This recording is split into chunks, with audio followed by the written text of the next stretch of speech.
पाकिस्तान में सियासी लड़ाइयाँ तो बहुत चलती हैं और बहुत सारे दावे भी बड़े बड़े किए जाते हैं, लेकिन इंसानी तरक्की के हवाले से दुनिया के जितने अदादोशुमार आते हैं स्वाई चंद एक सब सहारन अफ्रीकन कंट्रीज़ के, पाकिस्तान इस वक्त बदतरीन जगह पे खड़ा नज़र आता है। आज भी एक UNDP की रिपोर्ट जारी की है, अक़वाम मुत्तहिदा की रिपोर्ट है, जो ये कहती है कि पाकिस्तान इंसानी तरक्की के अतबार से आउट ऑफ 193 कंट्रीज़, 193 ममालिक में से 164वें नंबर पर खड़ा है। और 2021-22 में पाकिस्तान में इंसानी तरक्की में ये नंबर 161 था। हम 3 दर्जे और नीचे चले गए। तो जितने भी डिजिटल डेवलपमेंट के हवाले से ये अदादोशुमार हैं जो उन्होंने जारी किए हैं, कोई ऐसा नंबर नहीं है जिसके ऊपर हम फ़ख्र से बयान कर सकें कि हमने ये बड़ी तोप चला दी है।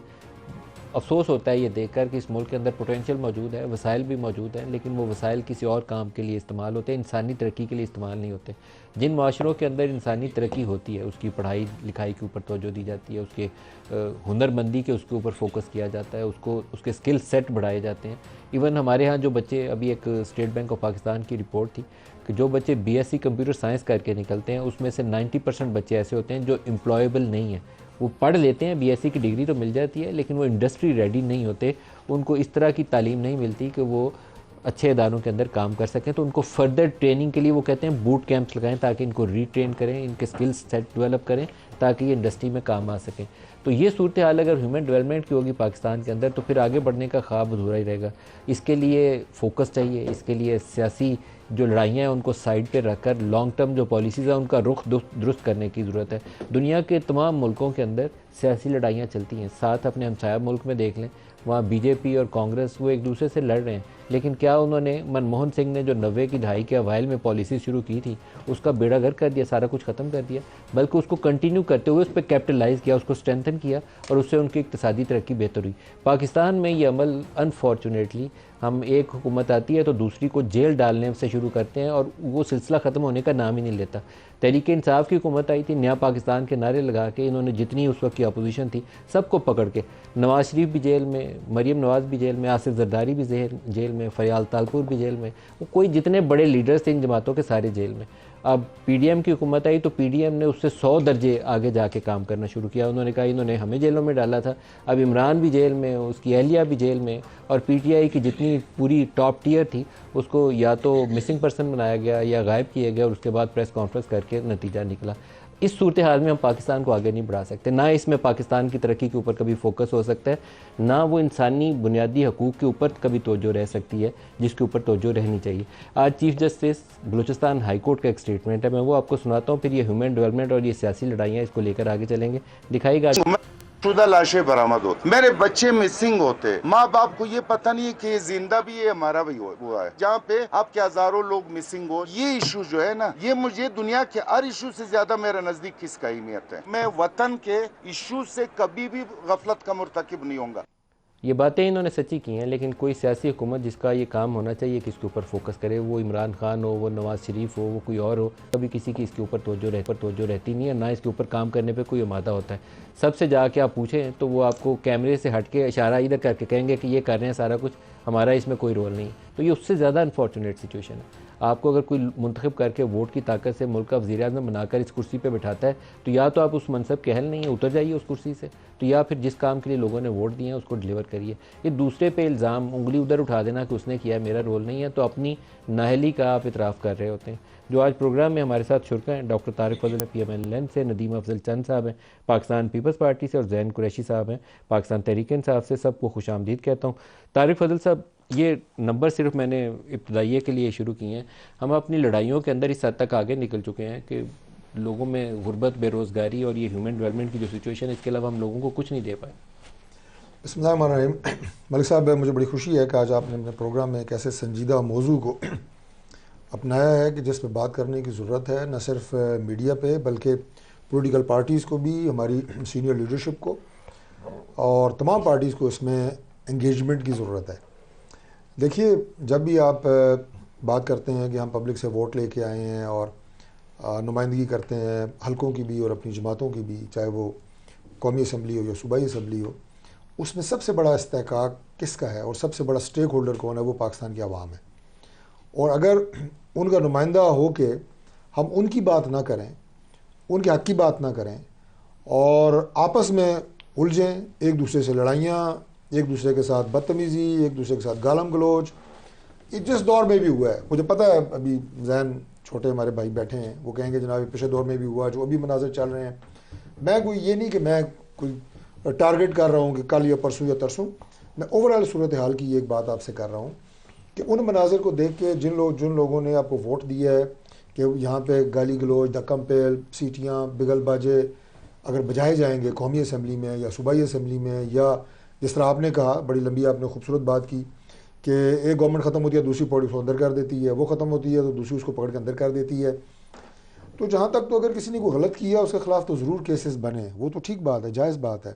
लेकिन सियासी बुनियादों के ऊपर केस बनने के हम तो शुरू से मुखालिफ हैं, आज भी मुखालिफ हैं, आइंदा भी होंगे। बनाता कौन है? उसे ख़त्म करें। मैं एक बार बस मुकम्मल कर लूँ, वो खुल के बात करेंगे। दूसरी बात यह कि अपने सियासी रवैयों पर गौर करें, ये उससे भी ज़्यादा ज़रूरी है। जो अंदर हो गए वो तो जेल में है ना, जो बाहर नुमाइंदे पब्लिक के मौजूद हैं, पार्लिमान में मौजूद हैं या पब्लिक में मौजूद हैं, मीडिया में बैठे हैं, वो क्या कर रहे हैं, ये उससे भी बड़ा सवालिया निशान है। वो आज वो किरदार अदा नहीं कर रहे माजरत से, उस किरदार को अदा करने की ज़रूरत है, जिम्मेदारी को महसूस करने की ज़रूरत है। और एक आखिरी जुमला जो आखिर इस दौर में आ चुकी है ना, आखिर वो ये है कि सियासी जमातें और उनके आबरीन एक दूसरे को हाथ मिलाने के लिए तैयार नहीं है।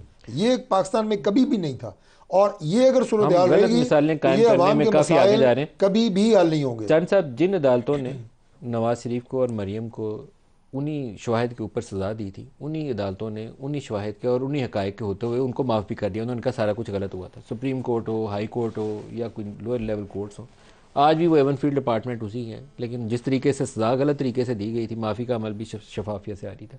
आजकल इमरान और बुशरा बीबी के साथ वही सलूक किया जा रहा है। तो हम सुधरेंगे तो नहीं, फिर मेरा ख्याल पाकिस्तान भी इसी तरह ही आगे चलेगा। बिस्मिल्लाह। मलिक साहब देखें, आपकी बात बड़ी ठीक है कि पाकिस्तान की तारीख़ में शिद्दत, पोलराइजेशन, नफ़रत, इसमें हमने तरक्की की है। रूल ऑफ लॉ में हमने तरक्की नहीं की, निज़ाम अदल को ठीक करने में हमने तरक्की नहीं की। सियासत हम लोगों के लिए करते हैं, लेकिन अल्टीमेटली वो सियासत का रुख चेंज हो जाता है। इस वक्त सीखने की जो है ना, सबसे ज़रूरी क्या है, आवाम को सुकून देना, होप देनी। और वो कैसे दी जा सकती है? इस्तेकाम आए तो। अब इस्तेकाम के लिए ज़रूरी है कि सियासतदान गलत इलेक्शन हो, सही इलेक्शन हो, जुडिशरी ठीक ना हो, इस्टेब्लिशमेंट के साथ तल्लुकात ठीक ना हो, किसने ठीक करने हैं? या तो इस मुल्क को सियासतदानों ने बनाया था, सियासतदानों ने चलाना है, या किसी और के हम हवाले कर दें। अगर हम इलेक्शन भी लड़ते हैं, हम लूला लगड़ा इक़्तिदार लेने के लिए तैयार भी हो जाते हैं, फिर जिम्मेदारी भी हमारी बनती है। हम अपोजिशन में हो या इक़्तिदार में हो, जिम्मेदारी हमारी है। और वो जिम्मेदारी कोई मुश्किल नहीं है। हम इश्यूज़ के ऊपर इश्यूज़ को कैसे हल कर सकते हैं? निज़ाम अदल को आप ठीक करें, रूल ऑफ लॉ की तरफ चले जाएं। तो एक थोड़ा सा मैं आपसे राय पूछूं, जब जरदारी या फरियाल तालपुर को पकड़ के जेलों में डाला गया था, या नवाज या मरियम को डाला गया था, उन मुकदमात के पीछे कुव्वत किसकी थी?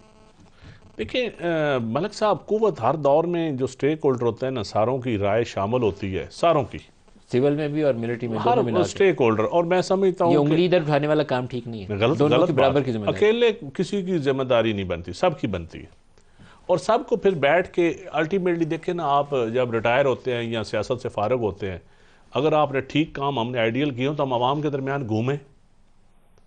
हम आवाम में रह भी नहीं सकते, या तो यार गैर में जा बसते हैं। अभी इमरान और बुशरा के ऊपर जो कुछ हो रहा है उसके पीछे मैं समझता हूँ अदल होना चाहिए, बिल्कुल अदल होना चाहिए। के पीछे इसका मतलब है कि उतना ही शहबाज शरीफ की पीडीएम को उतना ही एस्टैब्लिशमेंट। मैं कोई इतना पढ़ा लिखा आलम दीन या मजहबी तौर पे भी इतनी अथॉरिटी नहीं, लेकिन अदल की डेफिनेशन बड़ी वाज़ेह है।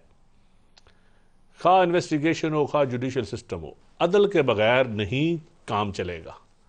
हमने 60-70 सालों में देख लिया कि हम हर मामले में पीछे जा रहे हैं। हर मामले में कोई एक शोबा हमारा तरक्की नहीं कर रहा, कोई एक इदारा हमारा तरक्की नहीं कर रहा।